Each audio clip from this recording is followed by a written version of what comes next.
На 700 метри квадратни поставени се фотоволтаиците на оваа струмечка компанија кои произведуваат околу 100 киловати струја за еден месец.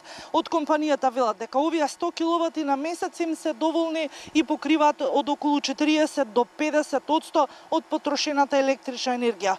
Откако ќе ги потрошат овие киловати за еден месец, електричната енергија заминува во една од дистрибутивните електрични мрежи во земјава.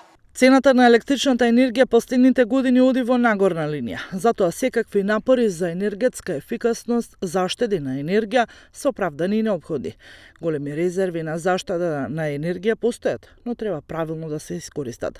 Собственикот на објектот, кој со претходен договор со рафинеријата Окта ги користи бенефициите, вели дека неговата компанија вака ќе може да ја издржи најавената енергетска криза. Веќе од 2021 година имаме намалување, меѓутоа со по мал процент, бидејќи струјата се отида драстично по повисока цена, а се уште се очекува покачување. Кузманов признава дека со заштедувањето на електричната енергија на ваков начин, многу од компаниите нема да одвојуваат големи суми на пари за енергија, туку истите ќе ги пренаменат за репродуктивен развој и придобивки кои ќе значат не само раст на компаниите, туку и нови работни места.